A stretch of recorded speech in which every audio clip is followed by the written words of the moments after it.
smells like gas very badly.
All right.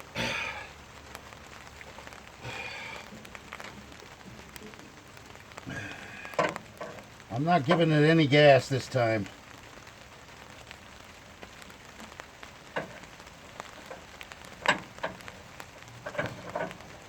I'll just get this damn wrench off.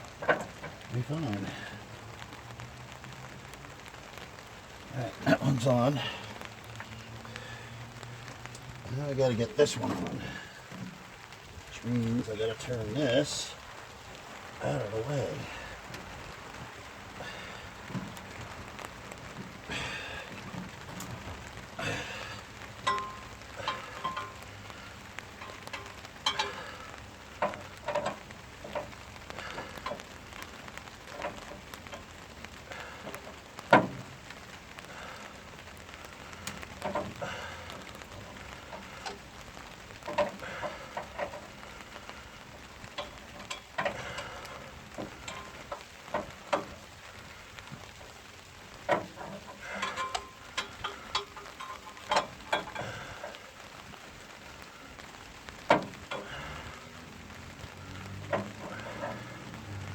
That trans coolant line is way loose. This one over here, the other one's tight. So,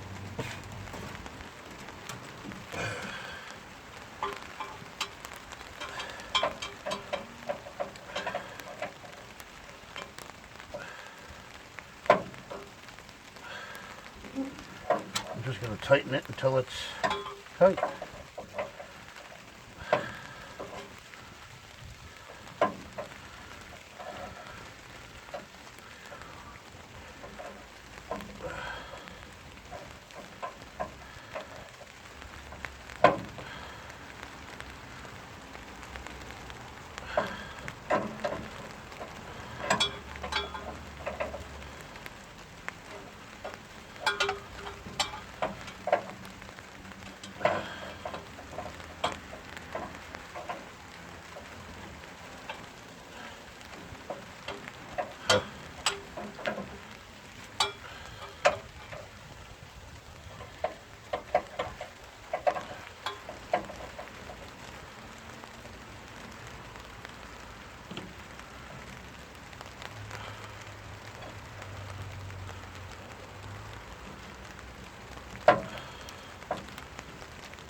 Okay, that's tight. Now, what do we got?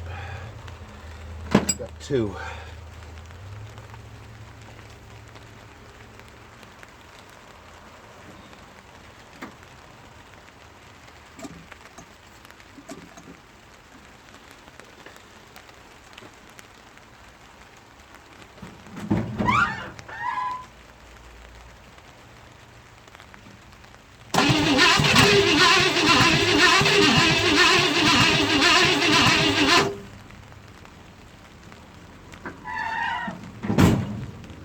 I know she's going to fire. It's just the battery's got to be charged up. I took the oil the oil filler tube cap off after it shot off of the car, 15 feet away from the car. But you could tell it's actually got a point now where it's at fire. So it's just the spark plugs, everything is all tightened down.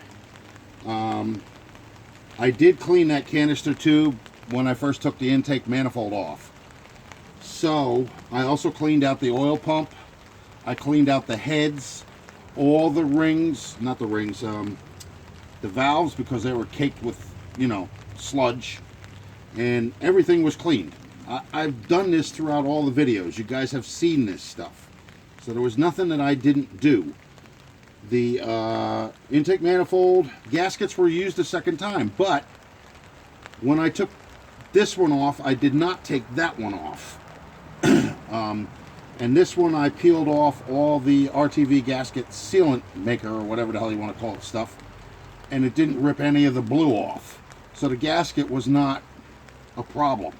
It went back on with no problem. I actually, you know, put new ATV gasket on it, or RTV gasket on it, sealer stuff on it, silicone. And then what I did was I took both valve covers in order to keep it pressed where I wanted it, and put the bolts in beforehand. And then once it dried, I took the bolts out, took the valve covers off, dropped the intake manifold back in, and it stayed where it was. So there's no leaks. This thing has compression. It also has, apparently the timing is set where it's supposed to be. It may be advanced, it may be retarded, so I have to screw with that. Apparently, this had some point where something was getting a high crankcase pressure buildup, and it caused the filler tube to shoot off, well, not 15 feet, I would say probably more like 5 or 6 feet away from the car. But it did blow flames out the exhaust manifold on the driver's side. And actually, these cars are notoriously known for doing that kind of stuff if they've been sitting for a while. This has got new oil in it. It's got new spark plugs. Everything in it is new, except for the fuel pump. I actually put that in a clean sink for a while, and then I let it dry, of course, because you don't want diesel fuel getting in your engine. But I mainly cleaned the outside of it. Didn't really bother too much with the inside of it. Let's see. So it has number 2 and number 3 cylinder has brand new pistons, brand new rings. Okay. Number 2 and number 3 cylinder also has both have brand new intake valves. Okay. The gaskets are new. You know, everything that was original in this car is still on here. It's original.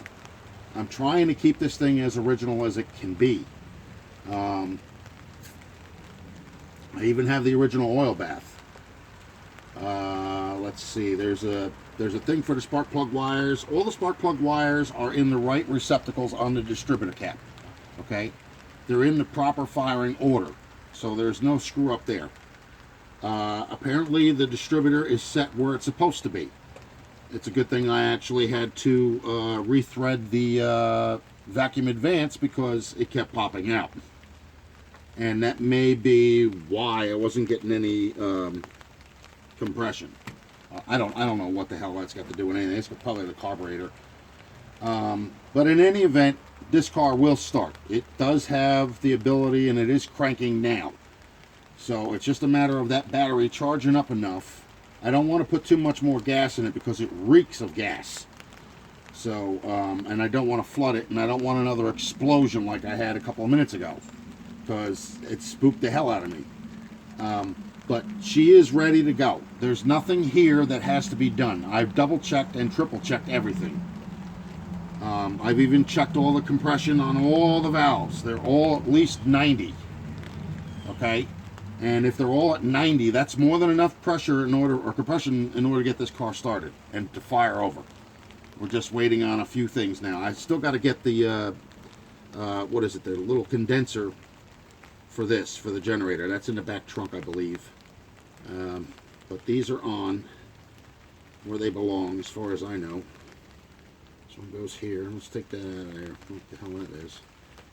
And the only thing I could think I have to do is tape the negative wire from the distributor that goes to the coil, okay? And then there's a positive line that goes from the ignition to the positive side of the coil. Otherwise, you would feed it directly to the battery. Let's see. The throttle on the carburetor has got me a little leery because it's almost like it's not going back enough. It has to go like that in order to release gas, and it's not doing it.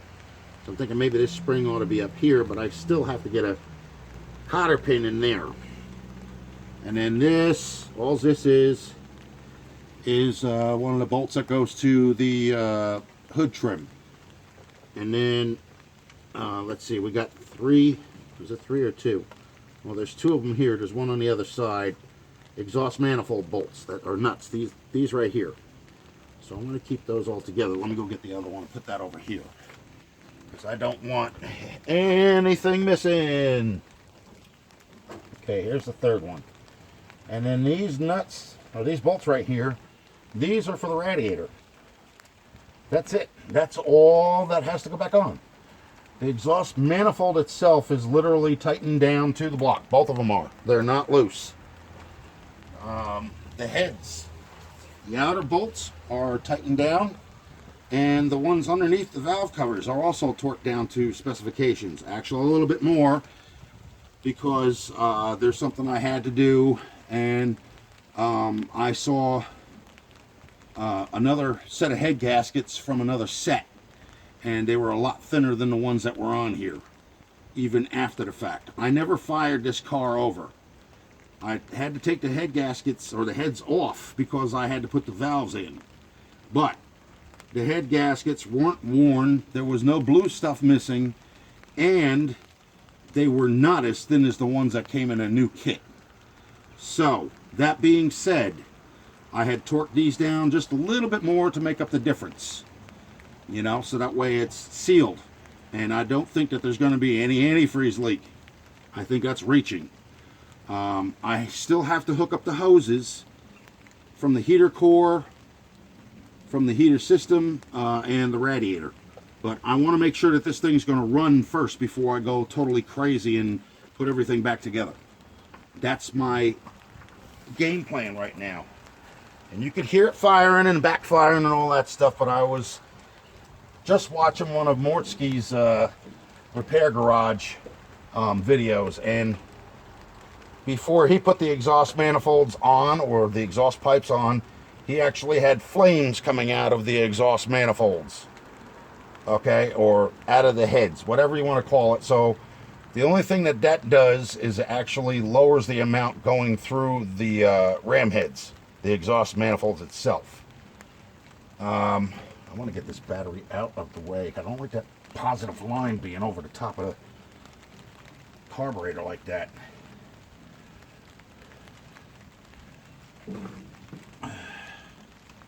I gotta readjust this line here. This has got to go somewhere else. It can't be sitting like that. But in any event, she should fire over as soon as the battery gets charged up enough. It's running a little bit slow, and it's not allowing it to kick over fast enough.